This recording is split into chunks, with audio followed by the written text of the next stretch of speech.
सारे अवधवासी छोटे छोटे नन्हे मुन्ने बच्चों से लेकर के वृद्ध तक यही सोचते थे कब ये दिन आ जाए कि हमें अपने नेत्रों से भगवान राम को राजा बनते हुए देख लें और हम अपने जीवन को कृतार्थ करें, धन्य करें।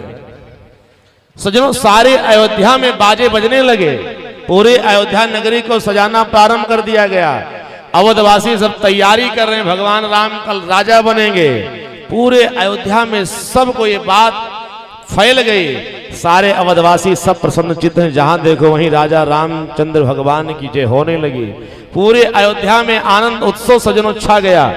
परंतु एक अद्भुत और मीठी बात बताऊं, सब लोग प्रसन्न हैं, परंतु सारे संसार के 33 कोट देवता ये इस बात को सुनकर के दुखी हो गए। बोले भक्त वत्सल भगवान की। देवताओं को ये बात अच्छी नहीं लगी। क्यों? क्योंकि देवताओं ने सोचा भगवान राम जब अयोध्या के चक्रवर्ती सम्राट बन जाएंगे, राजा बन जाएंगे, तो एक बात है, फिर इन सारे देवताओं की रक्षा कैसे होगी? जो सारे संसार में राक्षस व्याप्त होकर के अधर्म को फैला रहे हैं, अधर्म का भगवान विनाश करने के लिए धरती पर अवतार लिए, धर्म की स्थापना करने के लिए, देवताओं की रक्षा के लिए भगवान का अवतार हुआ है। अब भगवान चक्रवर्ती सम्राट बन के अयोध्या के सिंहासन पर राजा बन जाएंगे, राजपाट चलाने लगेंगे, तो हम देवताओं का ये मनोरथ सिद्ध कैसे होगा? सारे संसार के देवताओं को ये बात अच्छी नहीं लगी।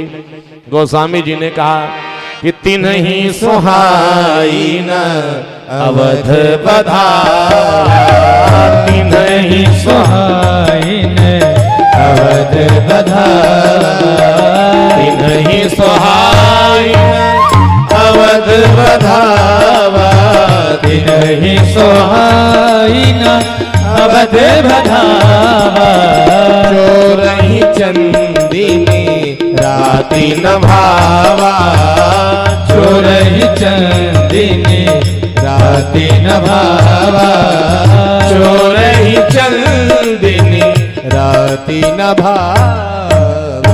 जैसे चोरों को चांदनी रात अच्छी नहीं लगती। चोर जब चोरी करने की इच्छा मन में रख करके चोरी करने कहीं जाते हैं ना, तो ये चाहते हैं कि उजाली चांदनी रात ना हो, अंधेरी रात हो, और चांदनी रात दिख जाती है तो चोरों को अच्छा नहीं लगता। इसी तरह सारे संसार के देवताओं को अच्छा नहीं लग रहा है कि भगवान राम राजा बनेंगे। सारे संसार के देवता त्राहि त्राहि करते हुए ब्रह्मा जी के पास गए, ब्रह्मदेव ये तो अनर्थ हो गया। क्यों? भगवान राम राजा बनने जा रहे हैं। इस धरती पर जिस लिए राम जी का अवतार हुआ है ना, वो कार्य तो भी अधूरा रह जाएगा। कैसे कार्य संपन्न होगा? ब्रह्मा जी ने कहा क्या किया जाए? ब्रह्मा जी बड़े ही आनंद के साथ सरस्वती जी का आवाहन किए, और सरस्वती जी आकर के सजनों आज देवताओं के सामने खड़ी हुई हैं। और जैसे देवता गण पधारे, सब जन कहते हैं, सरस्वती से देवताओं ने प्रार्थना किया, माता जी कुछ ऐसा कार्य करिए, ऐसी बुद्धि फेर दीजिए ना अवधवासियों की कि भगवान राम अयोध्या के चक्रवर्ती सम्राट न बने, राजा न बने। कृपा करके कुछ मदद करो।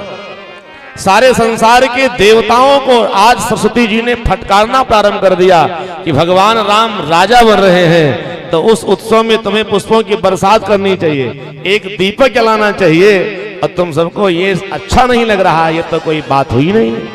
अरे ऊंच निवास नीच कर तूती, देखी न सकहीं पराई विभू। सरस्वती जी ने देवताओं को फटकारना प्रारंभ कर दिया। भगवान राम राजा बन रहे हैं, तो राम जी राजा बनेंगे, ये तुम्हें देख करके शांति नहीं मिल रही, तो पीड़ा हो रही है, ये तो कोई बात है नहीं।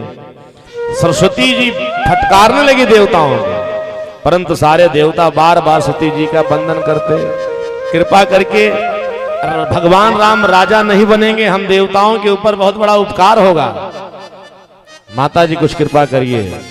सरस्वती से बार बार जब देवताओं ने प्रार्थना किया, सरस्वती ने कहा चलो ठीक है, चल करके मैं देखती हूँ कि अयोध्या में किसकी बुद्धि बिगाड़ी जाए, जिसकी बुद्धि बिगड़ जाने पर भगवान राम का राज्याभिषेक कैंसिल हो जाए। बोले भक्त वत्सल भगवान की। सरस्वती जी आई, अब आकर के पूरे अयोध्या में सरस्वती जी ने भ्रमण करना प्रारंभ किया। परम सरस्वती जी को लगा कि जिसका जन्म अयोध्या की धरती पर हुआ होगा, जिसने अयोध्या की धरती पर जन्म लेकर के अयोध्या के अन्न और जल को ग्रहण किया होगा, सरयू जी में जिसने स्नान कर लिया होगा, जो अवधवासी होगा, मैं कितना भी प्रयास कर लूं उसकी बुद्धि बिगाड़ने में मेरे पास सामर्थ्य है ही नहीं। बोली भक्तवत्सल भगवान की। तो सरस्वती जी ने विचार किया कि बुद्धि उसकी बिगाड़ी जा सकती है जो अयोध्या में रहता तो हो, लेकिन अयोध्या में उसका जन्म कर्म ना हुआ हो। पूरे अयोध्या में सरस्वती जी ने ढूंढना प्रारंभ किया, ऐसा प्राणी, ऐसा जीव कौन है, क्योंकि अवधवासियों की बुद्धि को सरस्वती जी बिगाड़ ही नहीं सकती, उनके पास सामर्थ्य ही नहीं है। अवधवासी तो भगवान के प्रेम में ऐसे पागल हो गए कि उनकी बुद्धि में भगवान के पद विकृति आएगी नहीं, कितना भी प्रयास सरस्वती जी कर लें। तो सरस्वती जी को पूरे अयोध्या में एक स्त्री दिखाई पड़ी, अब कोई और नहीं सजनों, कैकेयी की दासी जिसका नाम है मंथरा। कैकेयी नरेश ने कैकेयी के विवाह होने के बाद अयोध्या में सजनों मंथरा को दासी के रूप में भेजा था। बोली भक्तवत्सल भगवान की। तो मंथरा का जन्म अयोध्या में हुआ नहीं था। मंथरा ने अयोध्या के अन्न जल को जन्मते ही ग्रहण नहीं किया था, तो उसका बचपना अयोध्या में बीता नहीं। आई थी दासी बन करके कैकेयी नरेश के यहाँ सजनों, तो सोचा सरस्वती जी ने किसी मंथरा की बुद्धि को बिगाड़ा जा सकता है।